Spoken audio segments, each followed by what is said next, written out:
Bonjour à tous et bienvenue dans cette première vidéo. Enfin, c'est pas la première parce que j'ai déjà fait une intro, mais dans ce premier sujet abordé en vidéo dans cette nouvelle rubrique de Sans langue de bois.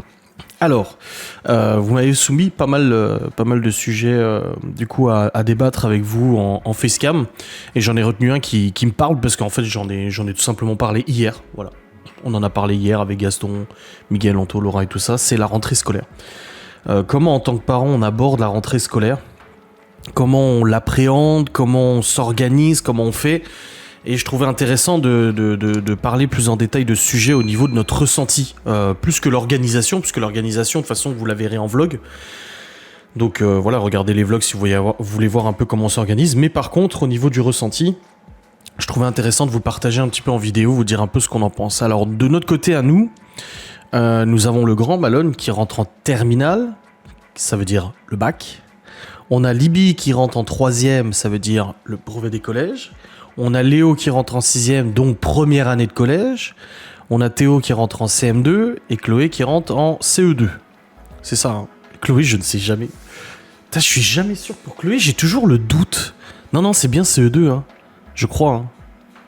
Oui, c'est CE2. Cette année scolaire, je trouve, a pas du tout la même, pas la même saveur, n'a pas du tout en fait la même pression que les autres années. Cette année, je trouve qu'on est beaucoup plus stressé. On a beaucoup plus la pression que les autres années vis-à-vis des résultats scolaires, du comportement à l'école et tout ça. Je pense que c'est ça qui dicte un peu notre ressenti actuel avec Laura, et c'est pour ça qu'on en a parlé hier. Les enfants sont revenus du coup à la maison avec de bonnes résolutions, je l'espère. Voilà, mes parents qui ont essayé de leur expliquer plusieurs fois qu'il fallait travailler à l'école. Le truc, c'est que en fait, on est sur une année charnière pour plusieurs enfants, et je pense que c'est ça qui nous met dans un état de stress assez important. C'est que Malone passe son bac. Bon, on n'a pas trop de crainte vis-à-vis de sa réussite au bac. Je pense que ça se passera et qu'il l'aura. Maintenant, à savoir quelle mention, mais on a la crainte de savoir qu'est-ce qu'il va faire après. Parce que Malone ne sait toujours pas ce qu'il veut faire après le bac. Il est toujours un peu dans un flou. Il est un peu dans un... C'est un moment charnière, hein, mais il est toujours un petit peu dans le questionnement lui-même de ce qu'il va faire. Libby, c'est la troisième, ce qui veut dire brevet des collèges. Alors, à mon époque, à moi, on était obligé d'avoir le brevet pour aller au lycée. Aujourd'hui, ce n'est plus le cas, et je trouve ça bien dommage d'ailleurs. Ça enlève un peu du défi du brevet des collèges, mais elle passe son brevet des collèges et on compte bien à ce qu'elle l'obtienne. Voilà, alors on ne demande pas de mention ou quoi que ce soit, mais qu'elle obtienne son brevet des collèges.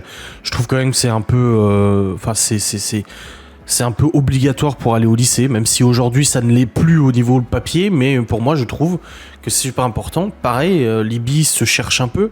Elle veut être prof d'anglais, mais pour ça faut aller au lycée, aller à l'université. Mais pour ça, je pense qu'il faut commencer déjà par un brevet. Si elle part en seconde générale sans le brevet, je pense que ça risque d'être relativement compliqué. Donc il y a cette année charnière pour Libby aussi. Hein, dernière année avant de rentrer au lycée, s'il te plaît. Au lycée.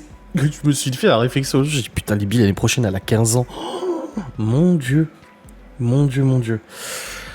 Ensuite, on a Léo, rentré en 6ème, donc première année de collège, un gros changement. On sait très bien que la rentrée en 6ème pour un gamin ou une gamine, c'est super important. C'est quand même un moment très très compliqué. Ça peut être bien pris comme ça peut être mal pris. Il peut bien le vivre comme mal le vivre. Donc c'est vrai que là-dessus, on est assez vigilant et on espère que pour lui, ça se passe au mieux et qu'il y trouve sa place, qu'il trouve ses repères dans cette nouvelle organisation de sa vie de tous les jours. Organisation de travail, organisation des salles de classe. Enfin voilà. Moi, je me souviens, le passage en 6ème, c'était un truc incroyable. C'était un truc très stressant et tout ça. Donc, j'espère que ça se passe bien pour Léo. Théo, bon, le CM2. Pour être honnête avec vous, hein, cette vidéo, c'est sans langue de bois. Théo avait accumulé énormément de retard en CP, CE1, CE2. Quand il est arrivé chez nous, on a essayé de le motiver à fond. On a essayé d'être derrière lui à 100%. Mais il avait pris un tel retard à l'époque de la garde alternée que du coup ça l'a beaucoup pénalisé au niveau de l'apprentissage. Là il est en CM2, à l'heure actuelle on ne sait pas comment ça va se passer en CM2. Il en est capable, il peut très bien y arriver et partir au collège, comme avoir beaucoup de difficultés et redoubler ou je ne sais pas, on verra bien. Il a rattrapé du retard. Il a fait beaucoup d'efforts, il a rattrapé du retard, mais il y a encore beaucoup de travail à faire et il se dénigre énormément, Théo. Voilà, il se dénigre beaucoup, il en est pas capable, etc. Donc c'est à nous de l'accompagner et de le pousser au mieux pour qu'il puisse réussir sa scolarité. Et Chloé, il n'y a pas de difficulté. Elle a des très bons résultats scolaires. C'est le comportement qui pêche un peu, mais bon, ça après c'est à elle de faire des efforts là-dessus. Mais voilà, après. C'est vrai que cette rentrée scolaire nous stresse énormément par ces points que je viens de vous citer, le fait qu'il y a beaucoup d'années charnières. Pour 3 des enfants, voire 4 avec Théo, c'est des années charnières, décisives pour leur avenir.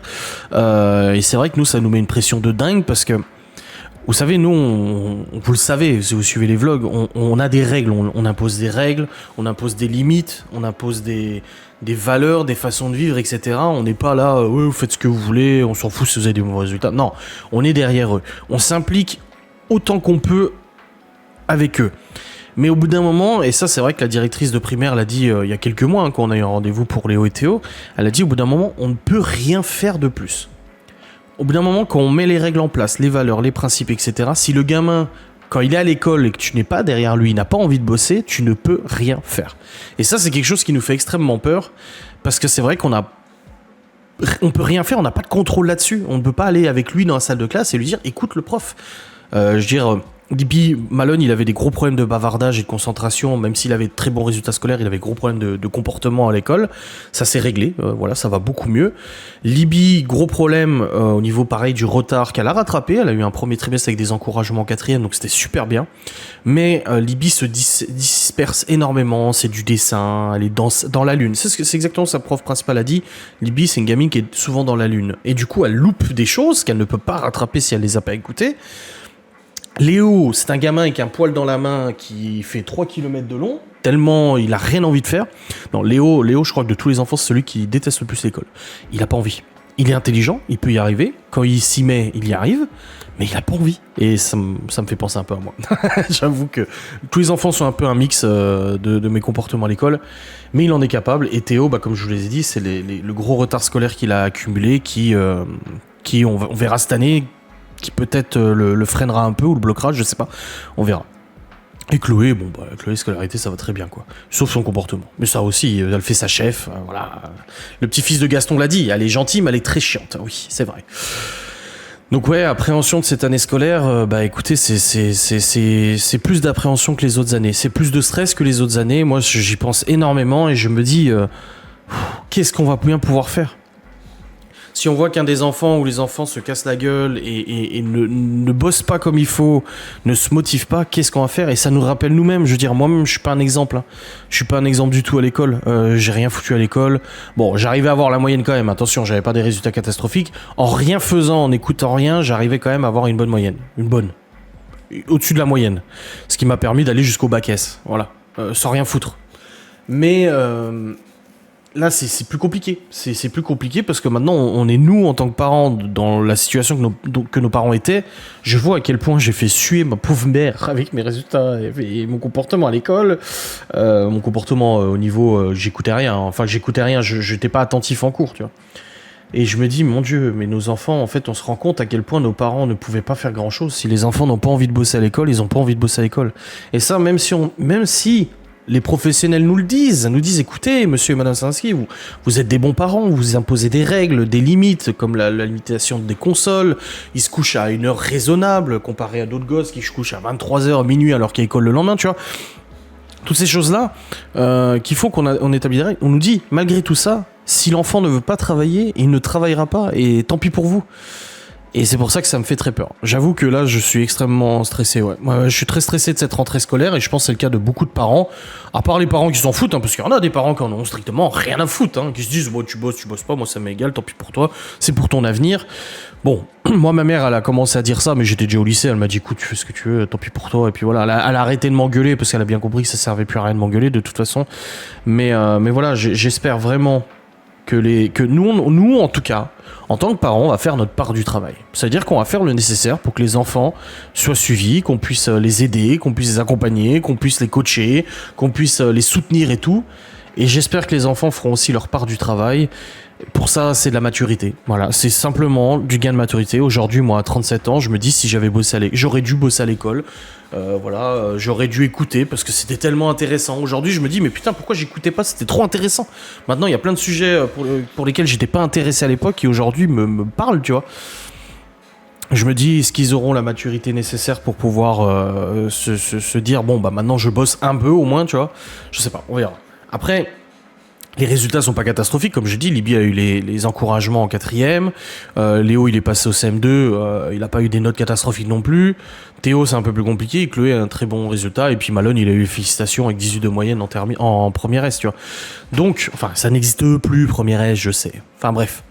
Tout ça pour dire que c'est pas une catastrophe, mais on s'inquiète énormément. Je pense qu'en tant que parent, il est normal de s'inquiéter, il est sain de s'inquiéter. On n'est pas des parents parfaits. On fait des erreurs, on adapte nos méthodes en fonction de notre apprentissage de nos erreurs. Parce que ça arrive de faire des erreurs, c'est normal, même en tant que parent, tu vois. Et on essaie comme ça de gérer les choses comme on peut, et on essaie surtout d'être présent et de ne pas les lâcher. Voilà. Je pense que le plus important, c'est qu'on ne les lâche pas. Quoi qu'il arrive, qu'on continue derrière eux, qu'ils nous déçoivent parce qu'ils ont ramené une sale note, qu'ils nous prennent pour des cons parce qu'ils nous ont caché un truc, comme c'est déjà arrivé et tout ça. Voilà. L'important, c'est qu'on soit encore derrière eux. C'est ça le rôle de parent, et c'est de surtout pas les lâcher. Ça serait tellement facile, c'est ce que je dis souvent. C'est tellement facile de lâcher les gosses et de se dire ouais vas-y je le laisse faire. Oui bah oui, c'est sûr que c'est associé de facilité, mais voilà les conséquences après en fait. Je dis toujours de toute façon ça serait tellement plus simple pour nous de tout laisser faire, mais après faut assumer quoi derrière. Bref, j'espère que ce sujet vous aura intéressé, ce premier sujet de Facecam important. Likez, commentez, n'hésitez pas en commentaire à me donner votre opinion. Faites péter les partages aussi, partagez, commentez, likez. Faites tout ce que vous voulez, il faut que ces vidéos fonctionnent parce que je trouve ça trop bien et super intéressant. Je suis super enjaillé de cette nouvelle playlist, et visiblement, vu les commentaires que j'ai reçus là, j'ai même pas encore publié une première vidéo, j'ai déjà des gens qui me contactent en MP en me disant ah trop bien, trop bien. Donc j'espère que ça vous plaira. Allez, des bisous, salut.